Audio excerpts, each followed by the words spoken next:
Okay, good afternoon everybody. बहुत खुशी है आप लोगों के साथ यहाँ पर वक्त को इन्वेस्ट करते हुए। वेलकम। आप लोग यहाँ पर क्यों आए हैं, मुझे ये जल्दी से जल्दी बता दीजिए कि आप लोग यहाँ पर क्यों आए।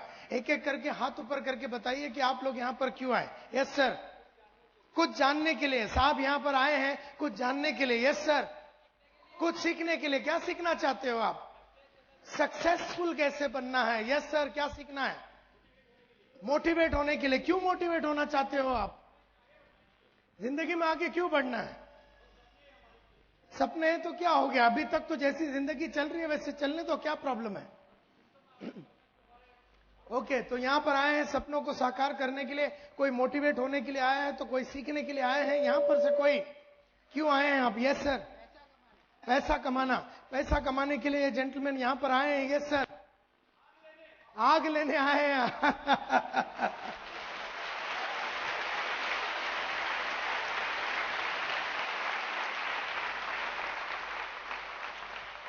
आग लेने आए हैं साहब यहाँ पर। मुझे खुशी है कि आप लोग यहाँ पर बहुत लंबे बंबई से और सूरत से, बड़ौदा से, सब जगह से, अहमदाबाद से आप लोग यहाँ पर आए हैं। थोड़ी सी अपने बारे में बात करूंगा और उसके बाद आगे चलूंगा। और क्या सीखना है आपको? और क्या सीखना है मतलब आप अगर मेरे को एकदम क्लियर करिए तो बोल दिया आपने मेरे को मोटिवेट होना है, और किसी ने कहा कि मुझे कुछ सीखना है, और किसी ने कहा कि आपको सुनने के लिए आए हैं। और क्या सीखना चाहते हो और क्या जानना चाहते हो? कोई भी ऊपर से किसी ने हाथ नहीं उठाया। चलिए। I want to improve myself. मैं अपने आप को इंप्रूव करना चाहती हूँ। लेडी आउट देयर से यस। पैसे की जो आग लगी है उसको बुझाने के लिए। अच्छा,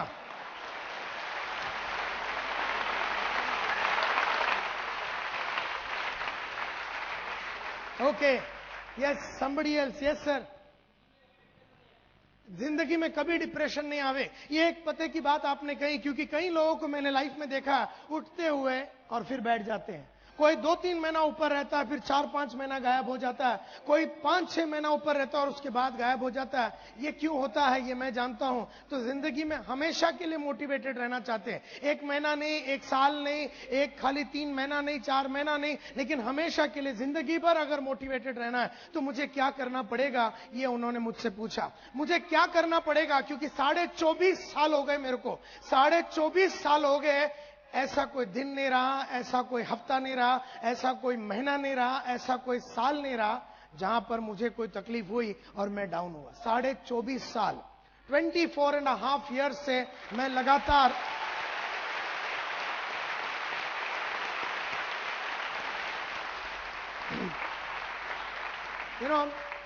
और बताइए क्या सीखना चाहते हैं? और बताइए क्या सीखना चाहते हैं?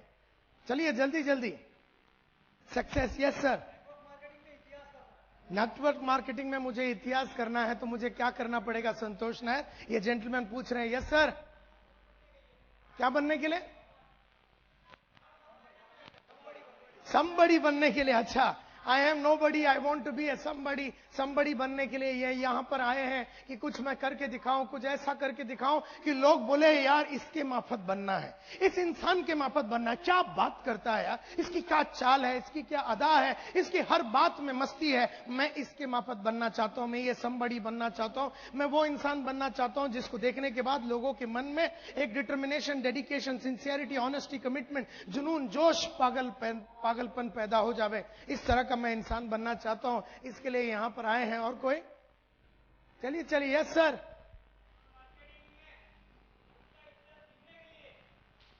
क्या बनने के लिए? कॉन्फिडेंट। ओके, नेटवर्क मार्केटिंग में वंश का इतिहास लिखने के लिए साहब यहां पर आए। कोई यहां से नीचे से? Yes sir. हाँ जी। नायर साहब बनने के लिए।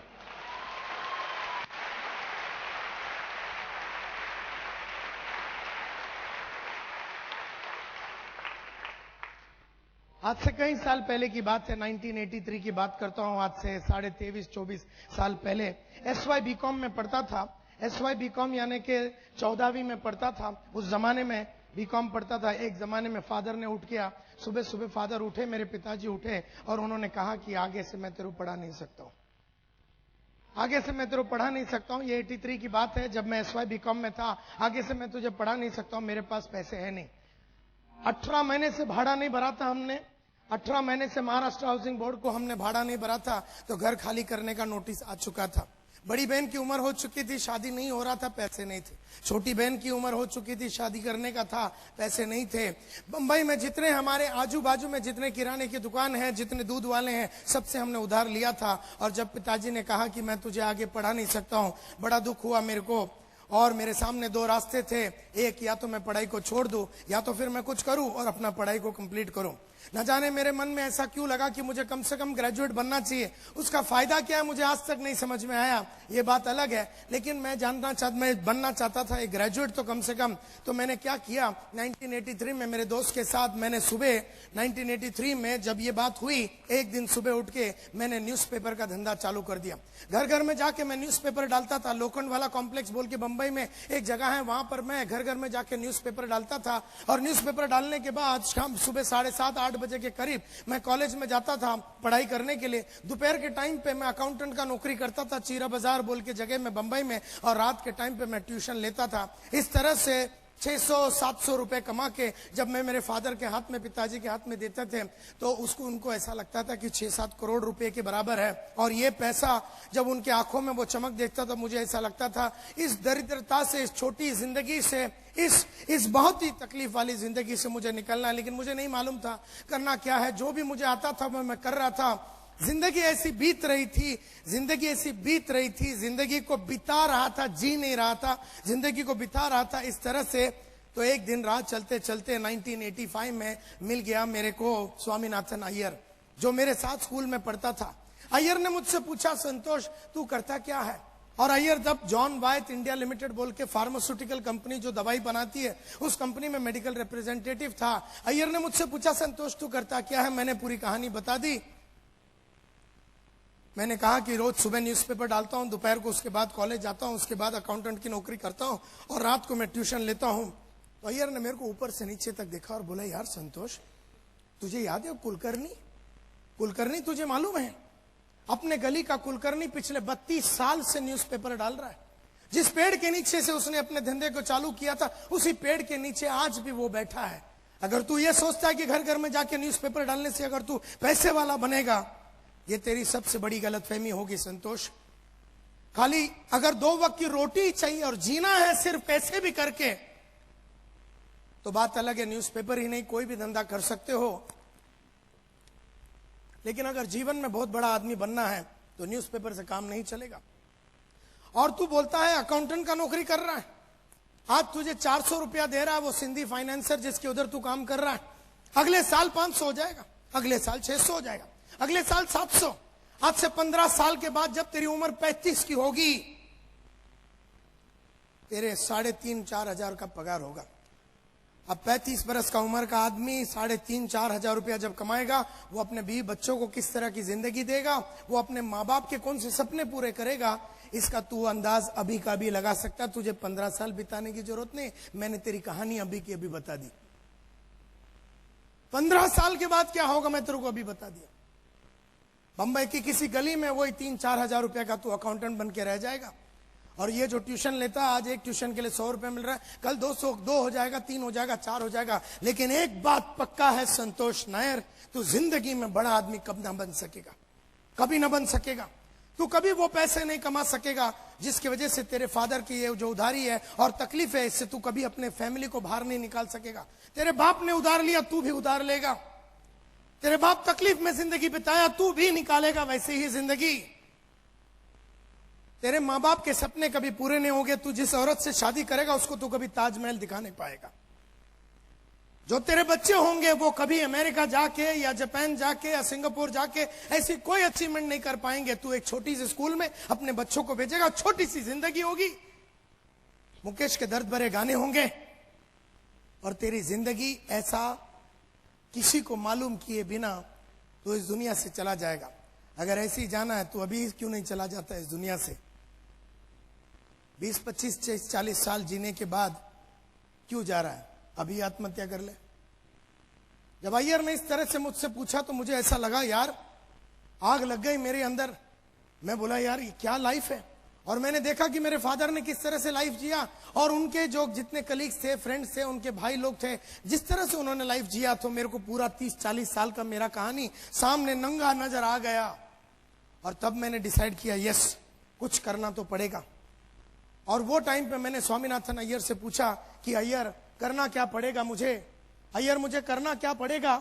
अय्यर से मैंने जब पूछा कि मुझे करना क्या पड़ेगा, अय्यर ने मुझसे कहा कि जिंदगी बनानी है, नाम कमानी है, शौहरत कमानी है, इज्जत कमानी है, पैसे कमाने हैं, अपने एक एक सपने को पूरा अगर करना है तो एक ही प्रोफेशन है, एक ही धंधा है, एक ही प्रोफेशन है। उस प्रोफेशन में अगर तू चला गया तो तू नाम, इज्जत, शौहरत सब कुछ कमा सकेगा, और वो है profession, the profession of sales.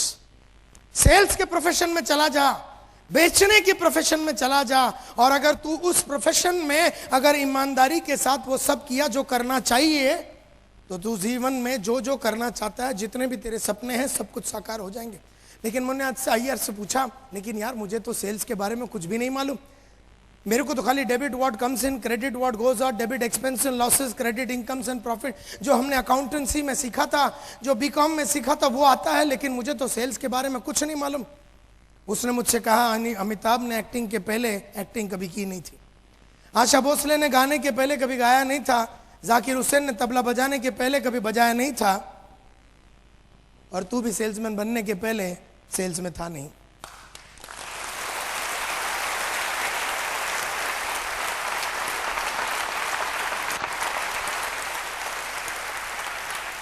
तो कोई भी इंसान कोई भी एक प्रोफेशन में मास्टरी करके मां के कोख से नहीं आता। तो मिस्टर नायर, तेरे अगर मन में आग है, तेरे जीवन में कुछ कर दिखाने की भावना है, तो एक प्रोफेशन चुन, और यही है प्रोफेशन जिसमें तुझे नाम, इज्जत, शौहरत, ये प्रोफेशन में तुझे 5-6 रुपए अगर महीने के चाहिए तो 5 मिलेंगे, अगर 25,000 महीने के चाहिए तो 25 मिलेंगे, अगर 50 चाहिए तो 50 मिलेंगे, अगर तुझे लाख रुपया चाहिए तो लाख रुपया मिलेगा, 2 लाख चाहिए तो 2 लाख। तू बोल तेरे को कितना चाहिए, तेरे चाहतों के हिसाब से, तेरे चाहतों के हिसाब से तुझे पैसा मिलेगा, तेरे जरूरतों के हिसाब से नहीं, तेरे चाहतों के हिसाब से तुझे पैसे मिलेंगे। वो है सेल्स का ये लाइन। मैं बड़ा खुश हो गया, लग गया मेरे में आग, कुछ कर दिखाने की भावना, बहुत ही इंस्पायर्ड हो गया मैं, और मैंने डिसाइड कर दिया आज से 24 साल पहले कि मैं बनूंगा सेल्समैन। तब मुझे ये नहीं मालूम था कि मैं इस मकाम तक पहुंचूंगा। मैं बन गया सेल्समैन, ऐसा मैं बन जाऊंगा सेल्समैन, मैंने सोचा। और मैंने बहुत सारे इश्तिहार देखे न्यूज़पेपर में, सब में मैंने लिखा, लेकिन कहीं से मुझे कोई कॉल नहीं आया। तब एक दिन बैठा हुआ था सितंबर में, तो बहुत बड़ा एड मैंने देखा, want to make it big in life, बड़ा आदमी बनना चाहते हो, पैसा कमाना चाहते हो, 6 महीने में बाइक खरीदना चाहते हो, come to Eureka Forbes. Eureka Forbes सुना आपने? यूरेका फोर्ब्स क्या करती है, क्या बेचती है? वैक्यूम क्लीनर, वैक्यूम साफ सफाई की जो मशीन होती है, इलेक्ट्रिक की साफ सफाई की जो वैक्यूम क्लीनर होती है वो, और एक्वागार्ड वाटर प्यूरिफायर जो होता है, वाटर प्यूरिफायर बेचती है। और ये कंपनी के बारे में तो मैंने कभी सुना नहीं था, तो बढ़िया सा उन्होंने ऐड दिया हुआ था कि come for walk in interview. तो मैं सुबह सुबह चला गया केवल राज सालियन के पास, मेरे दोस्त के पास। मैं बोला, केवल मुझे वर्ली तक जाना, जेब में 1 8 आना नहीं यार, तू 5 रुपए दे दे उधार। 5 रुपए उसने मेरे को दिया, और मैं जा रहा था, उसने बोला मुझसे, केवल राज सालियन ने कहा कि तू वर्ली जा रहा ना, मुझे भी वर्ली में काम है, तो हम साथ में चलेंगे। तो हम साथ में चले गए। बस में उसने अपना सर्टिफिकेट्स मेरे हाथ में दे दिया था, क्योंकि उसके कुछ सर्टिफिकेट्स थे, उसने मेरे बैग में डाल दिया था। और जब मैं उतरा जहां पर मुझे जानी थी, वो सर्टिफिकेट उसको देने के लिए रह गया, भूल गया मैं, और वो भी लेने से भूल गया। खैर कोई बात नहीं, जैसे मैं ऊपर चढ़ रहा था बिल्डिंग में, तो मुझे याद आया उसकी सर्टिफिकेट। तभी तो कोई मोबाइल तो होता नहीं था, और उस टाइम पे तो मैंने कहा कि चलो शाम को उसको मिलूंगा, तब मैं उसको दे दूंगा। ये सोच के मैं ऊपर चला गया। मैं ऊपर जाके 4थे माले पे जब मैं पहुंचा और मैंने दरवाजा खोला, तो मेरे को एक सेमी हार्ट अटैक आ गया। मैंने देखा कि 300-400 आदमी लोग एकदम टाई भी लगा के, कोई कोट में मस्त ब्रीफकेस, कोई परफ्यूम मार के एकदम चकाचक, कोई अंग्रेजी में बोलते हुए लोगों को जब मैंने देखा, तो मैं समझ गया एक चीज, कि यहां पर मेरा कुछ नहीं होगा। घबरा गया, मैं घबरा गया उन सब लोगों को देख के, और मैंने ये सोच लिया कि यहां पर मेरा कुछ नहीं होगा। मैंने दरवाजा छोड़ दिया, दरवाजा आपे आप बंद हो गया। मैं नीचे आ रहा था, 2nd फ्लोर पे पहुंचा, तो केवल राज सालियन ऊपर आ रहा था। बोले, कहां जा रहा है? मतलब मैं तो जा रहा हूं घर। मुझे नहीं लगता कि इधर तो सब एकदम एक से एक तुर्रम खान की औलाद लोग खड़े हुए हैं, मुझे नहीं लगता कि मेरा यहां पर कुछ होगा। उसने कहा, एक काम कर, आज सुबह का एक 5 रुपया जो तूने लिया था वो मिला के सब मिला के 135 होता है। पुराने जितने उधार लिए थे सब मिला के 135 होता है। पूरा पैसे अभी दे दे, नहीं तो ऊपर जा।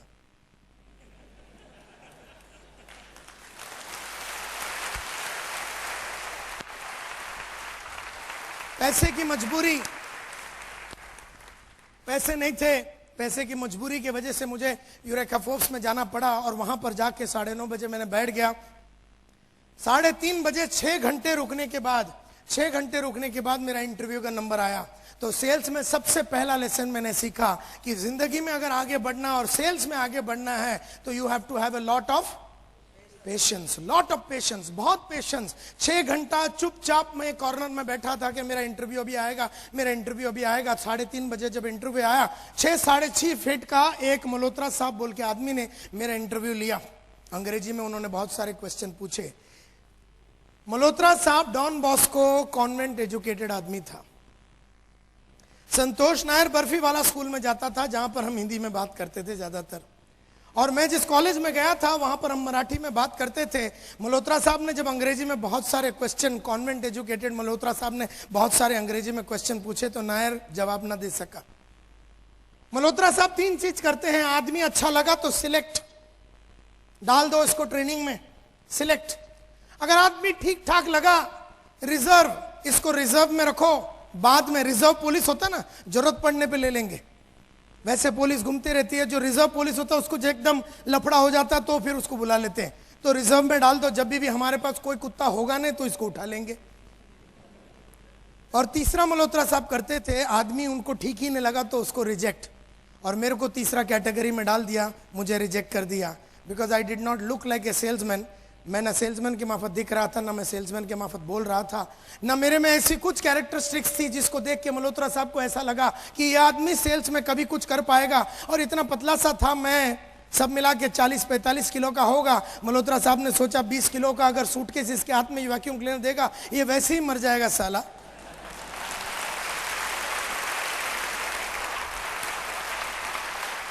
मल्होत्रा साहब ने रिजेक्ट कर दिया तो उन्होंने कुछ बताया नहीं। उन्होंने ये बताया 15 दिन में बताएंगे। ये तो मुझे आज मालूम पड़ता है 15 दिन में बताने का मतलब है कि रिजेक्ट हो गया। तो मैंने बोला यस सर, 15 डेज में आप बताइए, कोई प्रॉब्लम है नहीं। मैं घर गया, बड़ी खुशी से अपने माँ को पूरे डिटेल में समझा दिया कि मैं आज इंटरव्यू देने गया था। मैंने पूछा कौन सी कंपनी में, यूरेका फोर्ब्स। बोले वो कौन सी कंपनी? मैंने भी पहले सुना नहीं था। बोले तुझे करना क्या? बोला मेरे बोला कि घर घर में जाना पड़ेगा। घर घर में जाना पड़ेगा, एक घर में जाना पड़ेगा। और घर में जाके क्या करने का? मतलब घर में जाके वैक्यूम क्लीनर बेचना पड़ेगा। 18 किलो का सूटकेस है, वो सूटकेस लेके एक घर में जाना पड़ेगा, उसका डेमोन्स्ट्रेशन। बोले ये वैक्यूम क्लीनर क्या चीज होती है? मतलब वो तो मुझे भी नहीं मालूम। उन्होंने बताया कि कुछ साफ सफाई की मशीन है, ये घर में जाना है और जाके बेचना है। तू घर जाएगा? तू ये 18 किलो का सूटकेस लेके घर जाएगा? मेरी माँ इतनी घबरा गई कि केस पहुंच गया के.एस. नायर के दरबार में। अब के.एस. नायर मेरा बापू है, और दुनिया का जितने भी बड़े टेररिस्ट होते हैं, अगर दुनिया का नंबर 1 टेररिस्ट कोई एक आदमी है तो मेरा बाप दूसरा नंबर में आता है। इसका मतलब यह है कि इतना खतरनाक उसका बिहेवियर है कि हमारे खानदान में उसके 1 किलोमीटर के रेडियस में कोई कुत्ता जाता नहीं।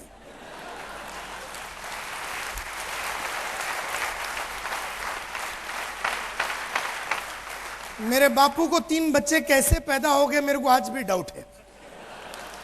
मेरी माँ उससे आज भी इतनी घबराती है कि उसके सामने गई कैसे और मैं पैदा कैसा हुआ, ये भी मेरे को आज एकदम टेंशन में है।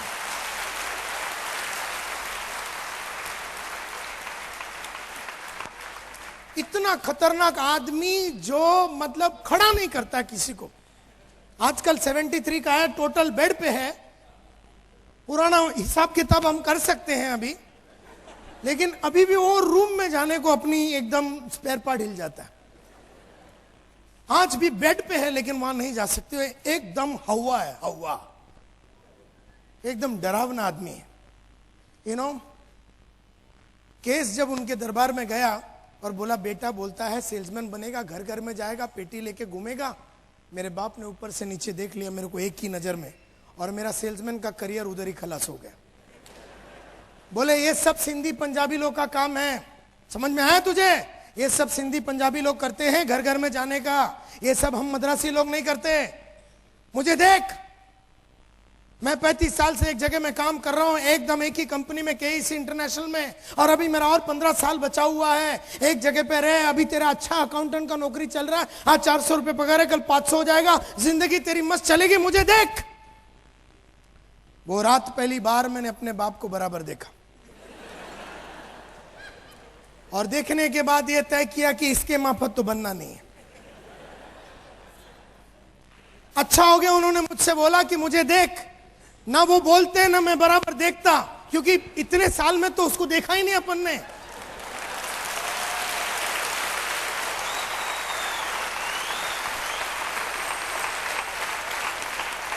वो रात देखने के बाद तय हो गई बात कि इसके माफत तो बनना नहीं है। इसने तो कुछ भी नहीं किया ऐसा जिसको देख के हम उसके माफत बने। तो ये बात तय हो गई कि फादर के माफत बनना नहीं है।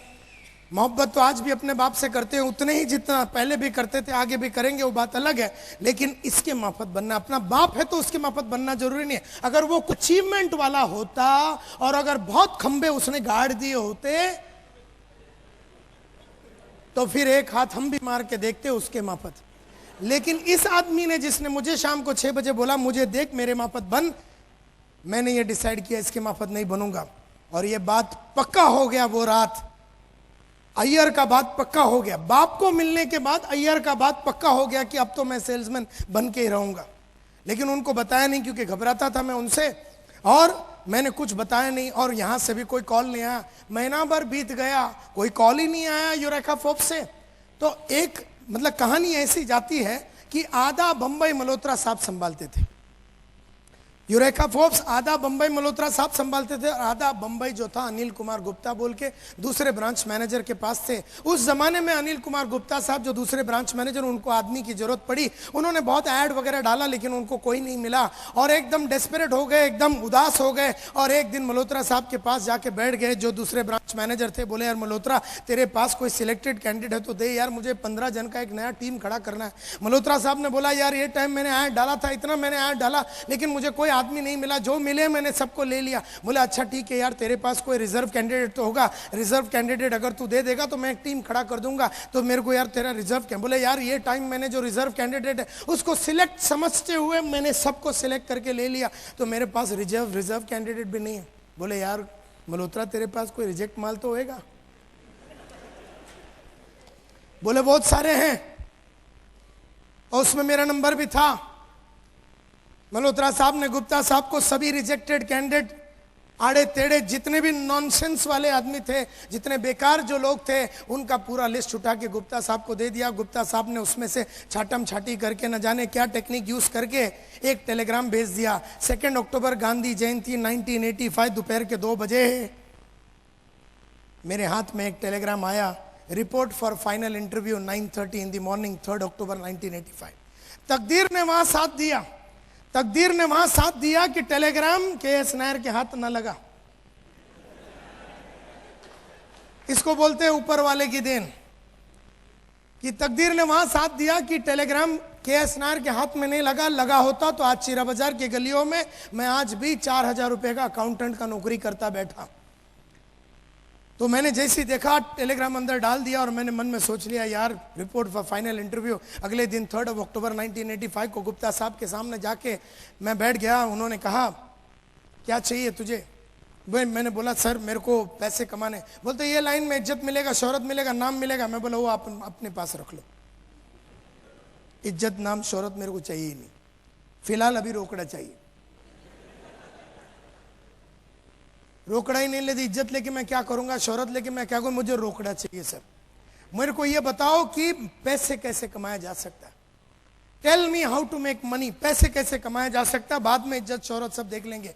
आदमी का हाल ही इतना फटा हुआ था, पहनने के लिए कपड़ा नहीं, वो बोलता है कि मैं तुझे इज्जत दूंगा। तो मैंने बोला ये सब नहीं चाहिए सर, पैसे कमाने का रास्ता बताओ, ईमानदारी वाला रास्ता बताओ, ईमानदारी से जो काम किया जा सकता है और जिसमें पैसे कमा। बोलता है you have joined the right profession, sales is the best profession you have joined, कोई टेंशन नहीं लेने का। एंड उन्होंने मुझे सेलेक्ट किया, और उन्होंने कहा कि एक बैच मैं कल सुबह शुरू कर रहा हूं, और एक बैच मैं शुरू करने वाला हूं 15 दिन के बाद, 15 डेज के बाद मैं एक बैच चालू करने वाला, और एक कल सुबह चालू करना, तू कौन सा ज्वाइन करना चाहेगा। मैं बोला सर 15 दिन के बाद वाला मैं ज्वाइन करना चाहूंगा और बाकी के सब काम सल्टा के मैं आ जाता हूं आपके पास। तो उन्होंने एक पते की बात कही, उन्होंने कहा कि देख ऐसा है, ये 15 दिन जो तू अभी नहीं आने वाला है और 15 दिन के बाद ज्वाइन करने वाला, तू काम तो वही अकाउंटेंट का ही करने वाला है। मैं बोला यस सर। अब ये अकाउंटेंट के काम में तू कुछ नया सीखने वाला है? बोला नहीं, वही तू काम करेगा जो पिछले कई सालों से कर रहा है, debit what comes in credit what goes out, तू कुछ नया सीखने वाला नहीं है। और 15 दिन में तू कुछ भी नया अगर सीखने वाला नहीं है, और अगर कल सुबह तू 9:30 बजे सेल्स में आ जाता है और कल का कल सुबह तू ज्वाइन कर लेता, तो तुझे जिंदगी में हमेशा 15 दिन का एडवांटेज रहेगा। 15 दिन का एडवांटेज तुझे लाइफ में रहेगा। गुप्ता साहब ने कहा कि 15 दिन बहुत होते हैं नायर, 15 दिन बहुत होते हैं। 15 दिन में तो जिंदगी बन जाती है बॉस। 15 दिन में तो करियर बनने का नींव बन सकता है। बात मेरे को गुप्ता साहब की जमी और मैंने कहा कि सर कल सुबह 9:30 बजे आ जाता हूं। और मैं वहां जाके अपना वो जो भी था अकाउंटेंट का नौकरी वगैरह मैंने रिजाइन करके अपने बापू को फोन लगा दिया अपने कंपनी में। अब तुम खाली अंदाज लगा सकते हो कि हिंदी में जितने भी, हमारे मलयालम लैंग्वेज में जितने भी माँ बहन की गालियां हैं, सब मेरे बाप ने मेरे को ही सुना दिए, सब सुना दिया। मेरे को बोलता तेरे को अक्ल है नहीं, ये नहीं वो नहीं, तेरा मामा भी वैसे ही था, तेरा मामा को मैंने बोला था आर्मी नहीं छोड़ना, उसने भी कीड़े हैं उसको, तेरे में अतरंगी कीड़े हैं, ये है वो है करके उन्होंने इतना गाली दिया, इतना गाली दिया कि मैं सुनता रहा। और एक पॉइंट आया जहां मैंने बोला बस। पहली बार साला टेररिस्ट भी चुप हो गया। मैं बोला देखो, वो जो 600 रुपये मैं आपको दे रहा हूं, और अगर मैं आपका बेटा हूं और हर महीने अगर 30 तारीख बोल के एक दिन होगा, हर महीना 30 तारीख बोल के अगर एक दिन होगा, और अगर मैं जिंदा हूं और बंबई शहर के अंदर हूं, तो 600 रुपये जो मैं आजकल आपको देता हूं वो तो आपको मिलेंगे। भले मैं आपके साथ रहूं या भले मैं आपके साथ ना रहूं, लेकिन 600 रुपये आपको मिलेंगे। मुझे मत रोकिए। अभी 20 साल में पहली बार 40 सेकंड मेरे को हिम्मत आई, और उसके बाद 42 साल, हमसे 22 साल वो हिम्मत कभी आई नहीं। यानी 42 इयर्स में सिर्फ वो 30 सेकंड मेरे बाप को नकारने का मेरे में हिम्मत आया। कहने का मतलब ये है, इस प्रोफेशन में आने के लिए, सेल्स में आने के लिए मेरे लिए बहुत तकलीफें मैंने झेली, और मैंने अपने फादर को बोला कि मैं करियर इसी में बनाऊंगा। मेरे फादर को मालूम नहीं क्या झटका आ गया। बोला अच्छा ठीक है, ऐसे तू टेंशन मत ले, ठीक है कोई बात नहीं, क्योंकि मैंने तो कभी यूरेका फोर्स सुना नहीं, और कोई चोर कंपनी है, पैसे वैसे अगर नहीं मिले तो तेरा ये नौकरी भी चला जाएगा। मैं बोला जो भी होगा अपना हालत इससे तो खराब हो ही नहीं सकता।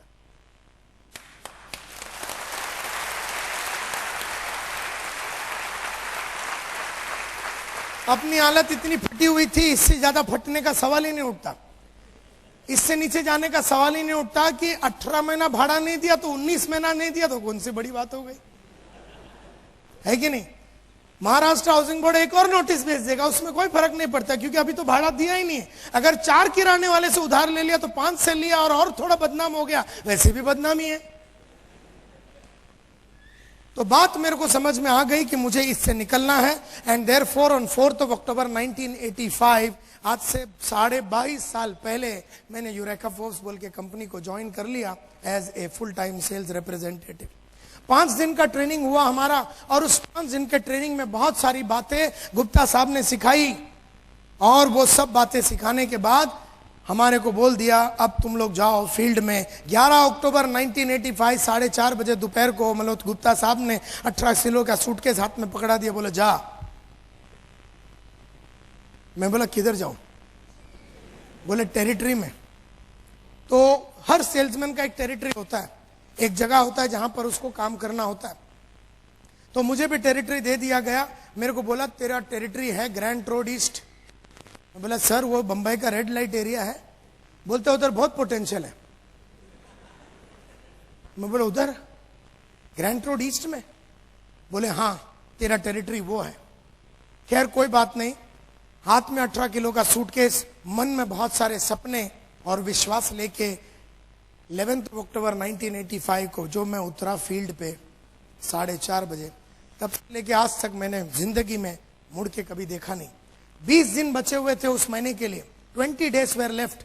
उस 20 दिन में काम करना था, और उस जमाने में 3,500 सेल्समैन होते थे यूरेका फोर्ब्स में ऑल ओवर इंडिया, और ये वैक्यूम क्लीनर बेचते थे ये लोग, और महीने का जो एवरेज था वो था 4 से 5 वैक्यूम क्लीनर। 4 से 5 वैक्यूम क्लीनर ये 3,500 लोग बेचते थे, and that was the average. और अगर आपने 8 या 9 बेच दिया तो आपका ब्रांच मैनेजर इतना खुश होता था कि आपको लंच पे या डिनर पे लेके जाता और अपने को एक छोटा सा गिफ्ट वगैरह लेके देता, तो बिकॉज अपना ब्रांच मैनेजर खुशी से पागल हो जाता था, बोले 8 बेचा है किसी लड़के ने।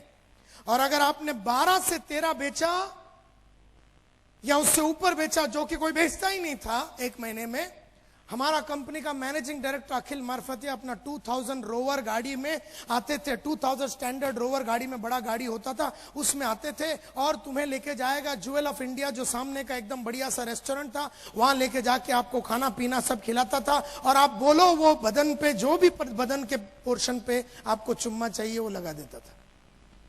अगर आप बोलो इधर चुम्मा लगा दो सर, तो वो तैयार हो जाता था। वो पागल हो जाता था इतना कि 12-13 किसने बेच दिया। तो मतलब मार्फतिया साहब इतने पागल होते थे कि बोला 12-13 बेच दिया यार, फैंटास्टिक। और ये था रिकॉर्ड। तो ये बड़े बड़े तुर्रम खान लोगों को हमको मिलाते थे, जैसे हम लोग भी वो लीडर लोग के सामने बैठे, बोले ये इतना 12 बेचता है, ये 8 बेचता है, ये देखो पिछले 2 महीने से 12 बेच रहा है, ये 8 बेच रहा है पिछले 4 महीने से, ये किंग है, ये डिंग है, ये वो है, ये वो है, ये तोप है, ये फटाकड़ी है, ये AK-47 है, ये लक्ष्मी बॉम्ब है। और हम साले सब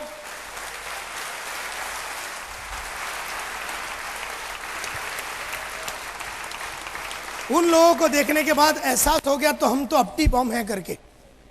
हमने इन लोगों को देखा यार, बोले यार क्या होगा करियर का। खैर कोई बात नहीं। 11 अक्टूबर 1985, हार्ट में सूटकेस, मन में सपना, दिल में बहुत बड़े सपने और मन में बहुत बड़ा उमंग लेके मैं उतर गया। 20 दिन बचा हुआ था। उन 20 दिनों में मैंने 26 वैक्यूम क्लीनर बेच डाला। 26। और जैसे मैंने 26 वैक्यूम क्लीनर बेचा, मैं बन गया इंडिया का नंबर 1 सेल्समैन।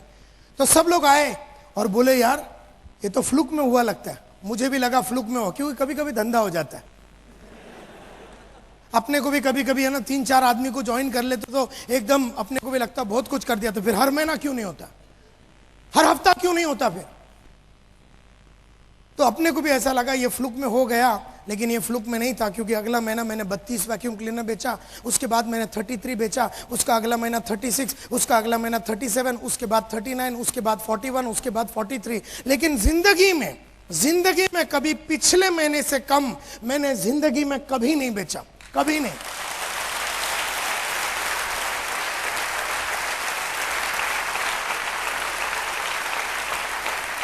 और ये फिलॉसफी रहा लाइफ का कि मैंने जिंदगी में जितने पैसे लास्ट महीने में कमाया उतना मैं कभी नहीं कमाता हूं। ये मेरा फिलॉसफी है। अगर लास्ट महीना 1 लाख कमाया तो ये महीना 1.25 लाख कमाऊंगा, और अगर ये महीना 1.25 लाख कमाया तो अगले महीना 1.5 लाख। कभी पिछले महीने से कम मैंने लाइफ में 23 साल में नहीं कमाया, लाइफ में। ये फिलॉसफी है मेरा। तो बन गया इंडिया का नंबर 1 सेल्समैन। तो उन्होंने मेरे को बना दिया ग्रुप लीडर, तो मैं बन गया इंडिया का। 4 लड़के मेरे नीचे डाल दिए, मैं बन गया इंडिया का नंबर 1 ग्रुप लीडर। तो मुझे बना दिया सेल्स सुपरवाइजर 12 लोगों के साथ, मैं बन गया इंडिया का नंबर 1 सेल्स सुपरवाइजर। तो डाल दिया मेरे नीचे 29 लोग और मुझे बना दिया ब्रांच मैनेजर, और मैं बन गया इंडिया का नंबर 1 ब्रांच मैनेजर। और उसके बाद मैं डेप्यूटी डिविजनल सेल्स मैनेजर बना, divisional sales manager, senior divisional sales manager, area sales manager, regional sales manager बन गया। और 1994 में जब मैंने यूरेका फोर्ब्स छोड़ा, I was the youngest, fastest growing and the richest employ in the history of Eureka Forbes. और मैं join कर लिया सीज फायर बोल के एक fire extinguisher company, cease fire extinguisher company, आग बुझाने की एक कंपनी को ज्वाइन कर दिया एज डेप्यूटी जनरल मैनेजर। फिर उस कंपनी का मैं जनरल मैनेजर बना। फिर उसके बाद मैं एक ट्रेनिंग कंपनी ज्वाइन किया, टीम प्रोडक्टिविटी बोल के, मैं वहां का वाइस प्रेसिडेंट था। उस कंपनी का मैं डायरेक्टर बना। और उसके बाद 7 साल पहले मैंने अपनी खुद की कंपनी चालू की जिसका नाम है स्मार्ट कंसल्टेंसी। स्मार्ट कंसल्टेंसी जो है,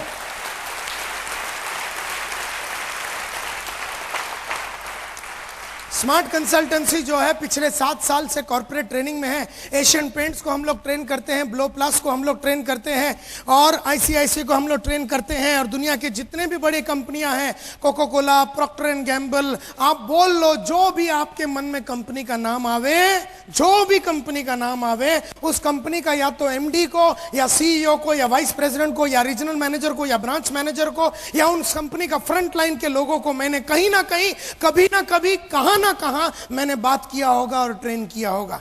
करीबन 200 टॉप कंपनियां इंडिया के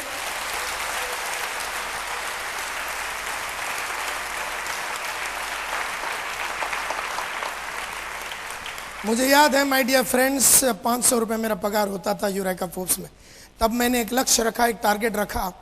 टारगेट रखा कि अभी से 5000 रुपया कमाऊंगा। भागा और मैंने 5000 रुपया महीने का कमाने चालू कर दिया। जब मैंने 5000 रुपया कमाता था, मैंने बोला अब रुकना नहीं है नायर, तुझे 5000 पे, अब तुझे 25000 रुपया कमाना। अगला टारगेट रखा, अगला लक्ष्य रखा, अगला पर्पस बनाया, पर्पस, लक्ष्य, टारगेट रखा कि मैं 25000 रुपया महीने का कमाऊंगा और भागा मैंने 25। जैसे ही मैं 25000 रुपया कमाने को चालू कर दिया, मैंने अगला टारगेट रखा 50000 रुपये का। जैसे मैंने 50000 रुपये महीने का कमाने चालू किया, अगला टारगेट रखा 1 लाख, फिर मैंने 2 लाख, 3 लाख, 4 लाख, 5 लाख, फिर मैं 5 लाख रुपए महीने का कमाता था। मैं बोर हो गया।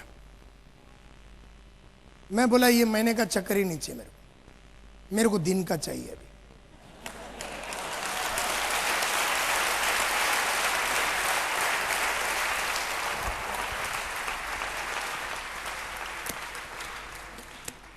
तब मुझे याद है पहला बार मैंने दिन का टारगेट रखा कि दिन में 3000 कमाऊंगा। जब मैं 3000 रुपया कमाया, थोड़े दिन मैंने कमाया, बोला नायर रुकना नहीं, क्योंकि रुका हुआ पानी और ठहरा हुआ इंसान दोनों सड़ जाता है।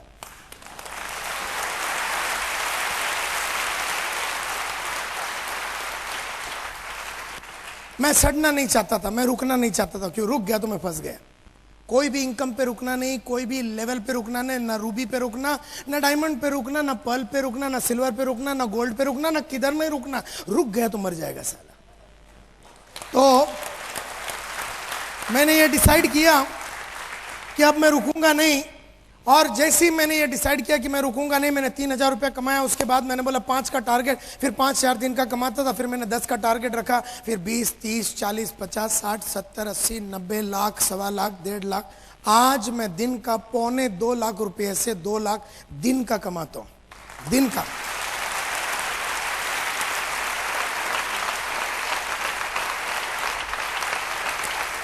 और अगर आप मेरा ट्रेनिंग कैलेंडर, मेरा ब्रीफकेस खोल के मेरा ट्रेनिंग कैलेंडर देखेंगे, हर दिन बुक्ड हूं। आने वाला 5 महीने में एक दिन मिलेगा नहीं आपको, अगर आपको मेरा ट्रेनिंग चाहिए। पूरा 5 महीना बुक्ड है और सबका पैसा एडवांस में ले लिया है।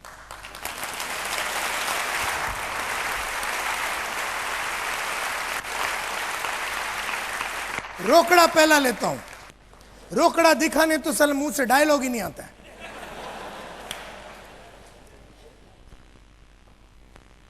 लेकिन आजकल मैं बड़ा दुखी हूं, क्योंकि इस तरह की गरीब जिंदगी में जी नहीं सकता हूं। अब मेरे को ये 1.5, 2.25, 2 लाख रुपए से काम नहीं चलेगा। अब मेरे को दिन का 5 लाख रुपया चाहिए। तो आजकल जो किताबें पढ़ रहा हूं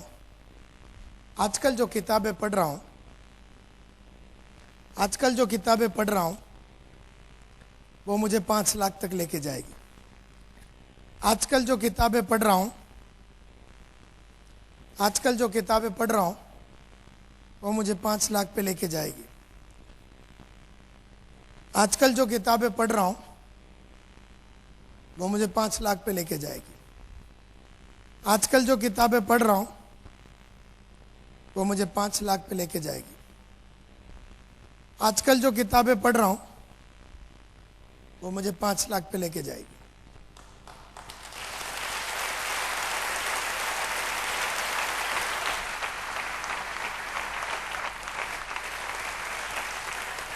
आजकल जो कैसेट सुन रहा हूं, आजकल जो ऑडियो और वीडियो कैसेट देख रहा हूं और सुन रहा हूं, वो मुझे 5 लाख पे लेके जाएगी। और आजकल जिस इंसान के ट्रेनिंग प्रोग्राम अटेंड करता हूं मैं, वो मुझे 5 लाख पे लेके जाएगा। अभी मैं इंडोनेशिया गया था, बाली में मेरे गुरु को मिलने के लिए। वो दिन का 25 लाख लेता है। वो मेरा बाप है।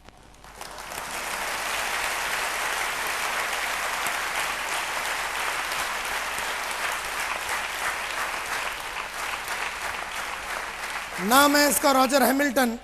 वो जिसके पास जाता है वो दिन का 1 करोड़ लेता है। तो प्लीज अंडरस्टैंड, मैं उन लोगों के संगत में हूं जो मुझे 25 लाख दिन का कमा के दे सकते। मैं आजकल वो बुक पढ़ रहा हूं जो मुझे 25 लाख दिन का कमा के दे सकती। आजकल मैं वो वीडियो देख रहा हूं जो मुझे दिन का वो पैसा ला के दे सकते। तो प्लीज अंडरस्टैंड, ये जितने भी टाइम पैसे ऊपर गए, ये ऊपर गया। ये बाहर से तो अच्छा हुआ ही हुआ, लेकिन ये ऊपर गया। Please understand, knowledge is power. खाली मोटिवेशनल पेप टॉक से काम नहीं चलता। आदमी के अंदर नॉलेज होना चाहिए, जितना ज्यादा नॉलेज। क्योंकि मैं एक चीज समझ गया, अगर मैं 3,000 कमा रहा हूं दिन का, तो मेरे पास 3,000 की समझ है। और अगर मैं 30,000 कमा रहा हूं तो मेरे पास 30,000 की समझ है। और अगर मैं 3 लाख कमा रहा हूं तो मेरे को 3 लाख की समझ है, 3 लाख की अंडरस्टैंडिंग है, 3 लाख का विचार है। प्लीज अंडरस्टैंड, जब भी आपको अगला लेवल पे जाना है, पढ़ाई को बढ़ाओ। ऐसे इंसानों के संगत में रहो जो आपको वो अगले लेवल पे लेके जा सकता है। ऐसे ऑडियोज और वीडियो, बाहर अगर आप जाएंगे तो 70 वीडियोस है मेरे, 70। हर वीडियो में आपको जीवन में कैसे आगे बढ़ना है इसके बारे में पूरा डिटेल दिया हुआ है। मुझे याद है my dear friends, railway station पे 2 रुपए का पेन मिलता था, शार्प का। तो 2 रुपए का पेन रखता था। जब मैं 2 रुपए का पेन रखता था, मैंने कहा अब मैं 2 रुपए का पेन नहीं रखूंगा क्योंकि इस पे रुकना नहीं है। तो 40 रुपए का विल्सन का पेन आता था, तो मैंने वो पेन रखने चालू किए। 40 रुपए का पेन रखता था, मैं बोला नायर साहब इस पे रुकना नहीं, क्योंकि रुका हुआ पानी और ठहरा हुआ इंसान दोनों सड़ जाता है। तो वहां से मैं 100 रुपए के अगला फ्लेयर का पेन आता है, उस पर चला गया। जब मैं 100 रुपए का पेन रखता था, तब मैं अगला टारगेट रखा कि मैं 300 रुपए का पेन रखूंगा, 300-400 रुपए का शेफर का पेन रखता था। और शेफर का पेन रखता तो फिर मैंने 1000 रुपए का क्रॉस पेन रखा, सिल्वर क्रॉस पेन। फिर मैंने 2000 रुपए की गोल्ड क्रॉस पेन रखने चालू किया। इस तरह से अगर ये जो पेन है मेरा, ये 8,261 रुपए का है।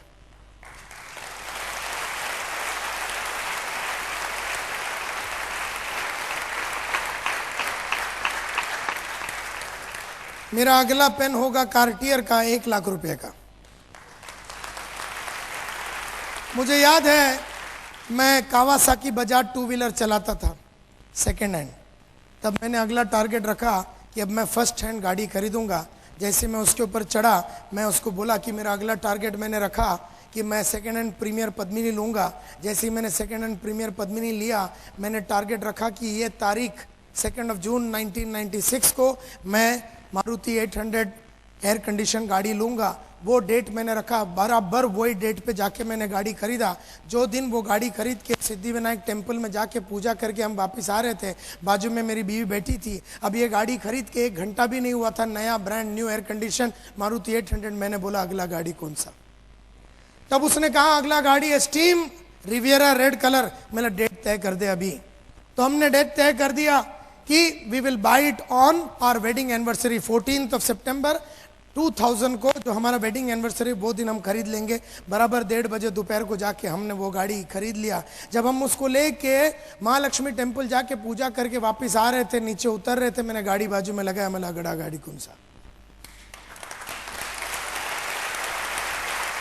तब उसने कहा कि अगला गाड़ी हम खरीदेंगे लग्जरी गाड़ी। तो हमने अगला गाड़ी का डेट रखा कि सन 2002 में हम अगला गाड़ी खरीदेंगे, जिसका नाम है हुंडई सोनाटा।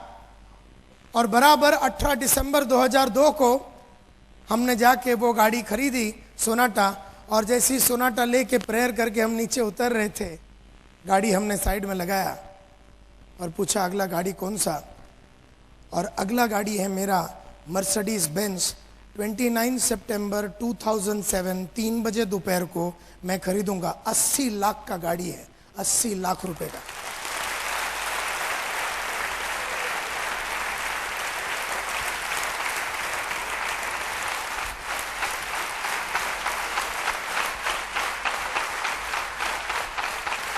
मुझसे कुछ भी पूछो, मुझसे कुछ भी पूछो, डेट के साथ बताऊंगा कि नायर साहब आप रिटायर कब होना चाहिए, डेट के साथ बताऊंगा। नायर साहब आपका अगला घर कौन सा, डेट के साथ, टाइम के साथ बताऊंगा। कहां, सीजी रोड में 1200 स्क्वायर फीट, 3 बजे दोपहर, 14 जनवरी 2000, डेट के साथ। यहां बैठा हुआ कितने इंसान के पास हर चीज जो आपको करना है, खुद का ऑफिस हो, लैपटॉप हो, या आपका कुछ भी हो, घर हो, गाड़ी हो, कुछ भी हो, मुझसे पूछो अगला मेरा फॉरेन ट्रिप कहां पर होगा, किसके साथ होगा, डेट के साथ सब तय है, तारीख के साथ तय है, कैलेंडर में ब्लॉक कर दिया, टिकट बुक करने के लिए दे दिया है। आज से 1 साल के बाद वाला हॉलीडे भी सब तय है। आपके पास आपका अगला लक्ष्य का डेट और टारगेट, हर चीज का डेट के साथ पूरे डिटेल में एक बढ़िया सा 200 पेज के बुक में, जिस इंसान के पास यहां पर है हाथ ऊपर करो। यही है प्रॉब्लम जिंदगी की, कि हम में से कईयों को यह नहीं मालूम कि हमें जाना कहां है। अब जाना कहां है मालूम नहीं है तो कोई भी रास्ता चलेगा। जब मुझे मालूम ही नहीं कि दिल्ली जाना है, कि लाहौर जाना है, कि पाकिस्तान जाना है, कि श्रीलंका जाना है, किधर भी चला जाऊंगा मैं। जब मुझे मालूम ही नहीं है कि मेरा लक्ष्य क्या है, मेरा गोल क्या है, तो मैं किस लिए लड़ रहा हूं मुझे भी नहीं मालूम। And this is the problem with life, कि अगर आपको जीवन में आगे बढ़ना है तो आपका हर लक्ष्य, आपका हर टारगेट डेट के साथ लिखा हुआ आपके पास होना चाहिए, कंप्लीटली डेट के साथ आपके पास लिखा होना चाहिए। और तभी बनी रहती है ये आग, और तभी बनी रहती है ये आग, न बुझ सकेगी वो, क्योंकि बुझने को तुम दोगे नहीं, क्योंकि एक लक्ष्य के बाद दूसरा लक्ष्य ऑलरेडी लाइन से तय है, लाइन से तू बुझ ही नहीं सकता, तुझे अधिकार नहीं है बुझने का। एक बार लक्ष्य लिख लिया, हम में से कई लोग लक्ष्य लिखते नहीं हैं, एंड देयरफॉर आग हमारे को लगती नहीं है। And this is the problem. जब मैंने पूछा कितने लोगों के पास है, सब मिला के 10 आदमी के पास नहीं है। 1200 आदमी यहां पर बैठे, 10 इंसान के पास डेट नहीं है। और यही रीजन है कि पिछले 10 साल में, 5 साल में, 8 साल में, 15 साल में आपने वो नहीं कमाया जो मन में आपने हमेशा सोचा। आप कर न सके, चाहतों को आपने लगातार मारा और जरूरतों से हिसाब से जीने की आदत आपने डाल दी। चाहतों को लगातार मारा और जरूरतों के हिसाब से जीने की हमने आदत डाल दी, क्योंकि जिसका लक्ष्य नहीं होता वो जरूरतों के हिसाब से जीता है, जिसका लक्ष्य होता वो चाहतों के साथ जीता है।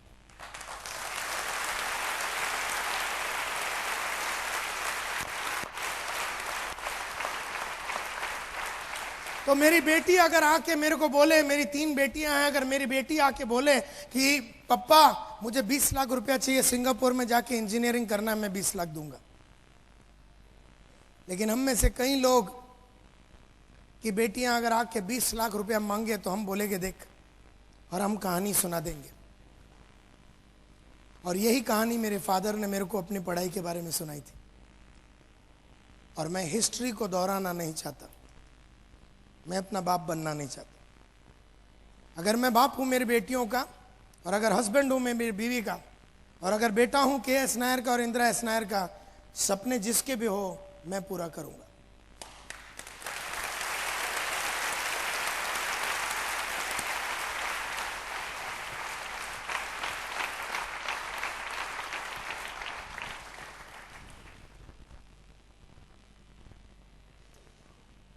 तो लोग मुझसे पूछते हैं नायर साहब ये फॉर्मूला क्या है, सक्सेस का फॉर्मूला क्या है।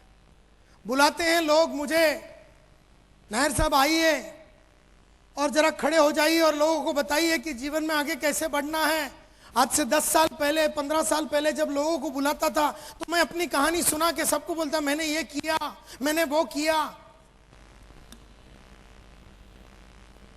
और सब लोग मेरे को बुलाते थे कि आप जरा टॉक दो सक्सेस के ऊपर, प्रोग्रेस के ऊपर, अचीवमेंट के ऊपर, आप जरा टॉक दीजिए नायर साहब, सबको जरा आग लगाइए। तो मैं सबको टॉक तो देता था। उन दिनों में मैं परेशान हो गया ये सोच के कि मैं सक्सेसफुल एक्चुअली क्यों बना, कैसे बना। सचिन तेंदुलकर सक्सेसफुल कैसे बना, सानिया मिर्जा कैसे बनी, विश्वनाथन आनंद कैसे बना, टाइगर वुड्स कैसे बना, आशा भोसले सक्सेसफुल कैसे बना, और जाकिर हुसैन कैसा सक्सेसफुल बना, और जितने भी लोग सक्सेसफुल इस दुनिया में हैं तो ये लोग कैसे बने, मैं जरा स्टडी करने के लिए लग गया। और मैंने बहुत सारे एमएलएम कंपनियां और नेटवर्क मार्केटिंग कंपनियां नेशनली इंटरनेशनली मेरे को बुलाती थी। World direct sales congress attend करने गया था 1993 में जर्मनी में। दुनिया की जितनी भी मल्टी लेवल मार्केटिंग कंपनियां जर्मनी में आई थी, और मैं इन लोगों के बीच में बैठ के मैं सोचने के लिए लग गया कि साला फॉर्मूला क्या है। क्यों कोई आदमी लगातार सालों साल 16 साल से सचिन तेंदुलकर राज कर रहा है। ऐसा नहीं कि 1 साल किया फिर 3 साल बैठ गया, 1 साल किया फिर 6 महीना बैठ गया, 16 साल। 73 बरस की आशा भोसले 60 बरस से गाना गा रही है, 60 बरस से। 64 बरस का अमिताभ बच्चन 40 साल से फिल्म लाइन को खेल रहा है, न थकता है न रुकता है, न उसकी चीनी कम हुई है,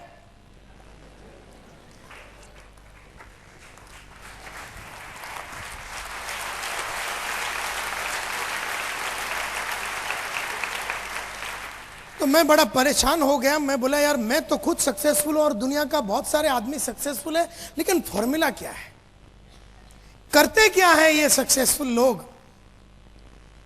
क्यों अगर 100 करोड़ का पॉपुलेशन है इस कंट्री में, तो क्यों सिर्फ 1.5 लाख लोग ही है बहुत अल्ट्रा अमीर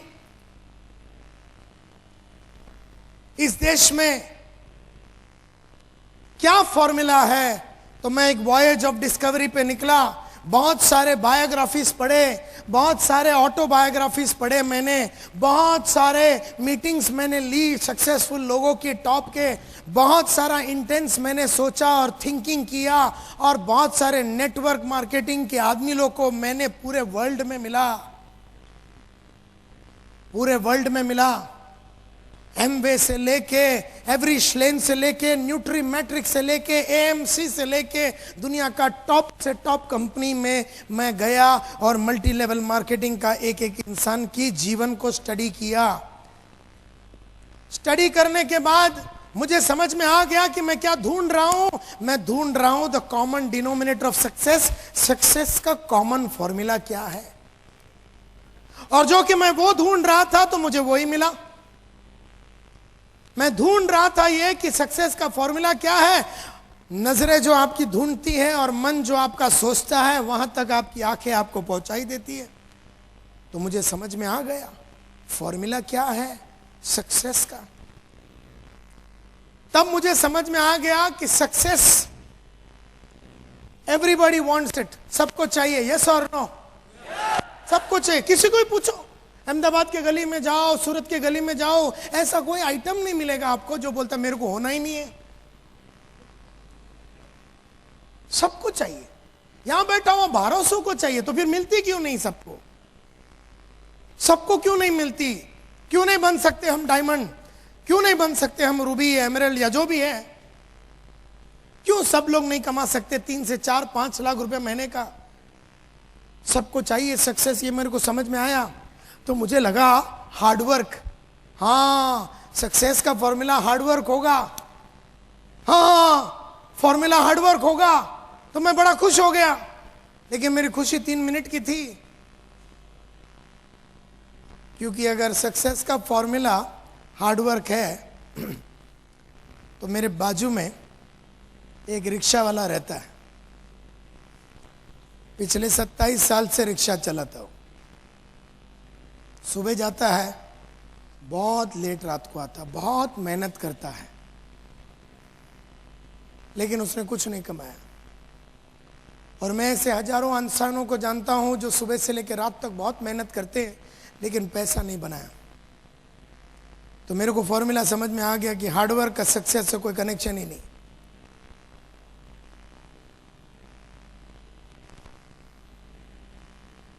अगर ये सोचते हो कि सिर्फ हार्डवर्क से ही पैसा मिलेगा तो हमारी बहुत बड़ी बेवकूफी होगी, क्योंकि हार्डवर्क से खाली सक्सेस नहीं मिलेगा। हाँ, हार्डवर्क सक्सेस का एक फॉर्मूला हो सकता है एक, लेकिन अगर तुम खाली हार्डवर्क ही करेगा तो सक्सेस नहीं मिलेगा। सक्सेस का एक फॉर्मूला हार्डवर्क जरूर है, लेकिन सिर्फ हार्डवर्क से सक्सेस नहीं मिलता। धीरूभाई अंबानी ने सिर्फ मेहनत नहीं की, हार्डवर्क अकेला,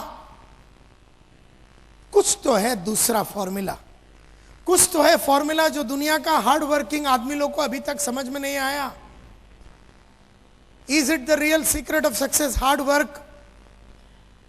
मैं थोड़ा और पढ़ाई लिखाई करने को आगे चला गया, क्योंकि मैं नेटवर्क मार्केटिंग में बहुत हार्ड वर्किंग आदमी लोगों को देखा जिन्होंने 8 आना नहीं कमाया, और ऐसे भी लोगों को देखा जो लगातार लाखों रुपया कमा रहा। तो मैंने उसको पकड़ा और उसकी पूरी मैंने कुंडली निकाली और पूरा स्टडी किया। तो स्टडी करते करते मेरे को एक चीज समझ में आ गया, सक्सेस का सीक्रेट आदमियों ने क्या किया इस पे निर्भर करता है। जैसे हम बोलते हैं सचिन तेंदुलकर को देख,